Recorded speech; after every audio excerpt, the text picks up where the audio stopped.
আসসালামু আলাইকুম। আপনাদের সবাইকে স্বাগত আমার আজকের ভিডিওতে।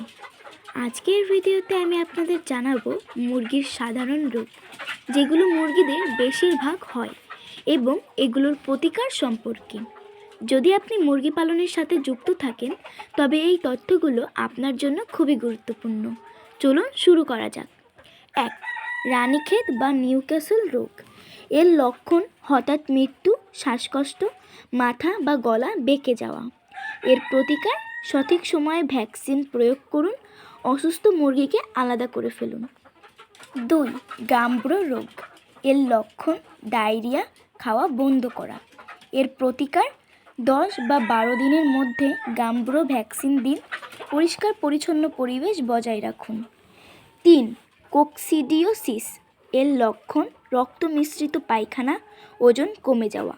এর প্রতিকার কোকসিডিওসিস প্রতিরোধী ওষুধ ব্যবহার করুন, খামারে শুকনো পরিবেশ নিশ্চিত করুন। 4. শ্বাসতন্ত্রের রোগ। এর লক্ষণ নাক দিয়ে পানি পড়া, হাঁচি। এর প্রতিকার মুরগির ঘরে বাতাস চলাচল নিশ্চিত করুন, চিকিৎসকের পরামর্শে অ্যান্টিবায়োটিক ব্যবহার করুন। 5. পাখনার নিচে পোকা বা পরজীবী আক্রমণ। এর লক্ষণ বারবার পালক ঝাড়া, অস্বস্তি। এর প্রতিকার পাউডার বা অ্যান্টি পরজীবী স্প্রে ব্যবহার করুন, ঘর এবং চারপাশে পরিষ্কার রাখুন। মুরগি সুস্থ রাখতে তাদের খাবার, পানি এবং জায়গা পরিষ্কার রাখুন। সময় মতো ভ্যাকসিন এবং ওষুধ ব্যবহার করুন।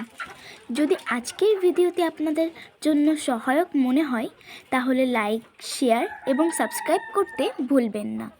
পরবর্তী ভিডিওতে আবার দেখা হবে। ধন্যবাদ। আল্লাহ হাফেজ।